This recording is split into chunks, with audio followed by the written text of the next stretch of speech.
Oke, halo semua, kembali lagi bersama saya Fides Nurul.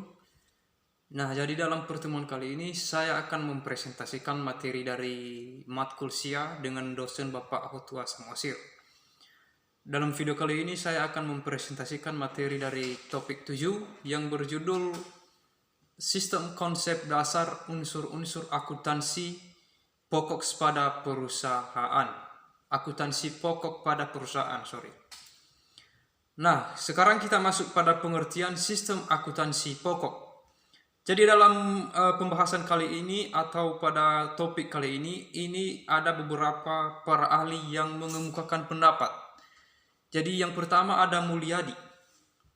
Mulyadi mengemukakan pendapatnya tentang, mari kita lihat, Mulyadi mengemukakan sistem akuntansi adalah formulir organisasi, catatan, dan laporan yang dikoordinasikan sedemikian rupa untuk menyediakan informasi yang dibutuhkan oleh manajemen dan pengelolaan. Dan yang kedua ada Nugroho. Nugroho mengungkapkan bahwa sistem akuntansi merupakan suatu alat yang dipakai untuk mengorganisir atau menyusun, mengumpulkan, dan menghitiarkan keterangan-keterangan yang menyangkut seluruh transaksi perusahaan. Nah, di mana para pegawai, kegiatan-kegiatan perusahaan, bahan-bahan, dan mesin-mesin yang dapat menggabungkan rupa sehingga pengawasan dapat dijalankan sebaik-baiknya. Itu menurut Nugroho. Jadi menurut Baritwan, sistem akuntansi yaitu sistem akuntansi formulir-formulir, catatan-catatan, prosedur-prosedur, dan alat-alat yang digunakan untuk mengelola data mengenai proposal suatu kesatuan ekonomis dengan tujuan menghasilkan umpan balik dalam bentuk laporan-laporan yang dilakukan oleh manajemen untuk mengawasi dan pihak-pihak lain yang berkepentingan seperti pemegang saham, kreditur, dan lembaga-lembaga pemerintah untuk mulai hasil operasi. Nah, itu merupakan gagasan daripada beberapa para ahli.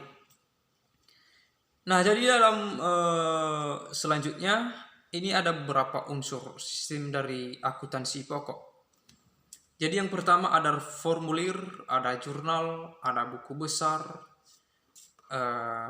dan yang keempat buku pembantu, dan yang terakhir laporan. Yang terakhirnya adalah laporan. Nah, itu adalah merupakan unsur daripada sistem pokok akuntansi. Sekarang kita lanjut pada yang kedua, yaitu bukti transaksi. Nah, dalam menjalankan atau melaksanakan sistem akuntansi, bukti transaksi merupakan pemicu.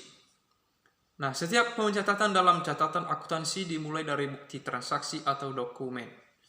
Bukti transaksi adalah dasar untuk melakukan pencatatan. Nah, karena itu pengawasan atas penggunaan bukti transaksi mutlak harus dilakukan. Nah, dalam perancangan bukti transaksi yang baik harus memperhatikan kebutuhan informasi, rekening buku besar, dan buku pembantu serta jurnal. Nah, untuk mendapatkan bukti transaksi yang sesuai dengan kaidah pengendalian intern, ada baiknya merancang bukti transaksi dengan memperhatikan prinsip-prinsip penyusunan bukti transaksi.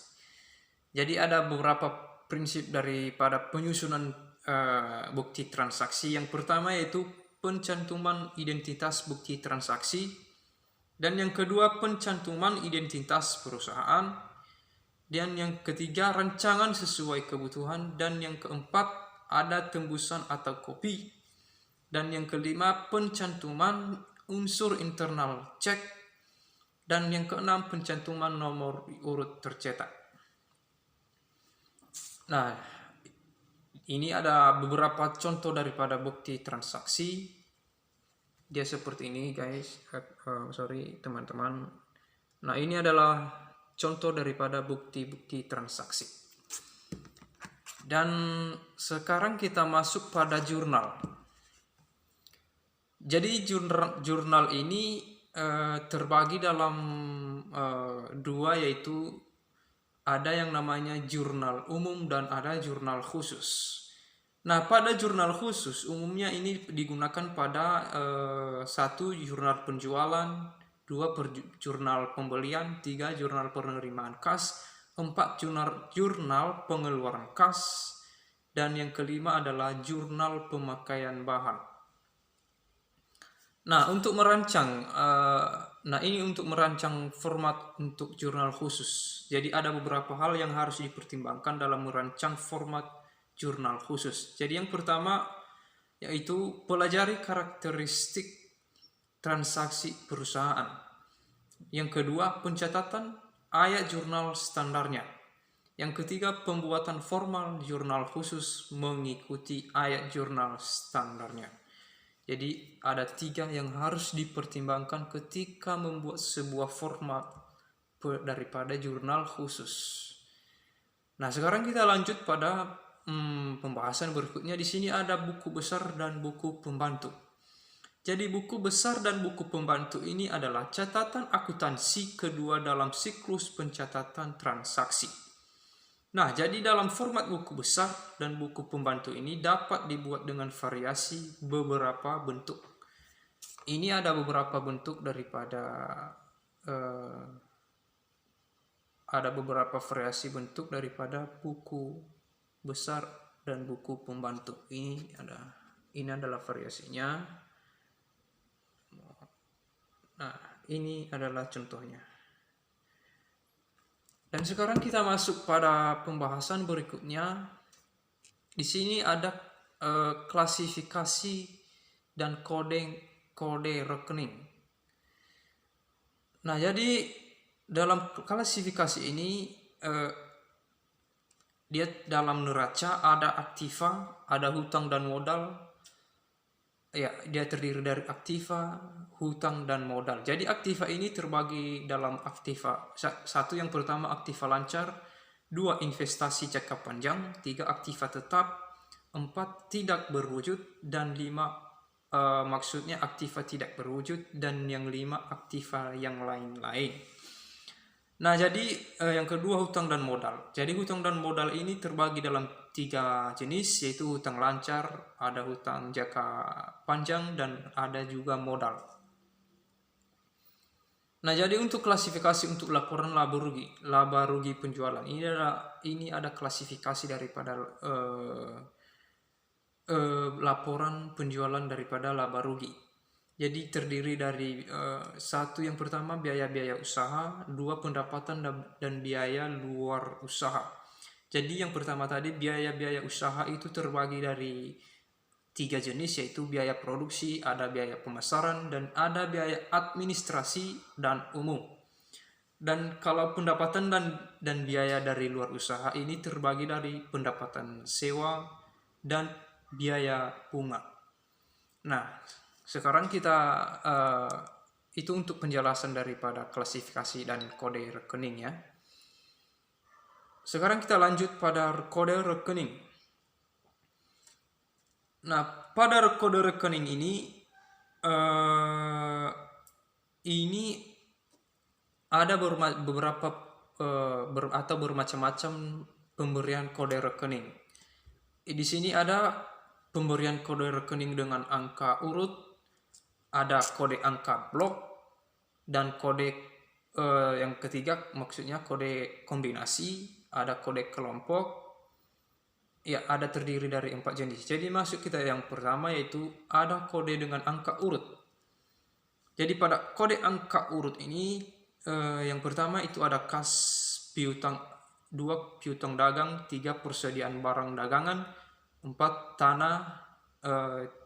tanah, ada bangunan, akumulasi bangunan, hutang dagang, hutang bank, maksudnya hutang bank jangka panjang, seterusnya modal, seterusnya prive, seterusnya ada pendapatan, seterusnya ada biaya gaji, ada biaya bahan habis pakai, ada biaya berbeda, ada biaya utilitas, dan ada yang terakhir ini yang 16, biaya lain-lain.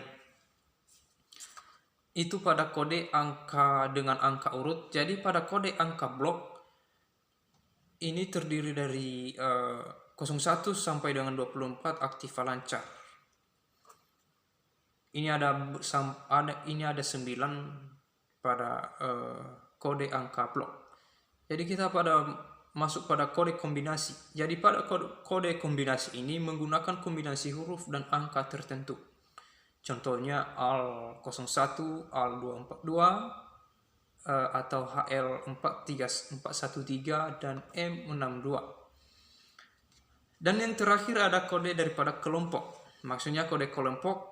Jadi pada metode ini menggolongkan rekening dengan kelompok tertentu. Dalam laporan keuangan yang disebut dengan kelompok adalah aktiva, kewajiban, ekuitas, pendapatan, dan beban. Jadi masing-masing kelompok memiliki golongan tersendiri. Nah, secara ini ada contoh metodenya. Ini pada metode yang kode kelompok ya. Ini adalah contohnya. Itu adalah contohnya di bawah ya. Nah, sekarang kita lanjut pada laporan. Nah, pada laporan ini dihasilkan sistem akuntansi pokok adalah laporan keuangan dan juga dapat berupa laporan yang lainnya. Nah, pada laporan ini contoh pada laporan keuangan. Ini contohnya. Ya, ini adalah contoh daripada laporan keuangan. Contoh daripada laporan keuangan. Ya. Dan sekarang kita masuk pada yang terakhir, yaitu ada kesimpulan daripada suatu materi. Nah, jadi pada kesimpulan, sistem akuntansi merupakan suatu kesatuan yang digunakan untuk merangkum semua kegiatan dan transaksi perusahaan guna menghasilkan informasi yang diperlukan oleh manajemen sebagai alat pengawasan kinerja aktivitas perusahaan di masa yang akan datang. Nah, pada sistem ini, pada sistem akuntansi pokok dirancang perusahaan untuk pihak internal dan pihak eksternal. Di bawah ini ada yang namanya tidak ada unsur sistem akuntansi pokok. Tidak unsur sistem akuntansi pokok.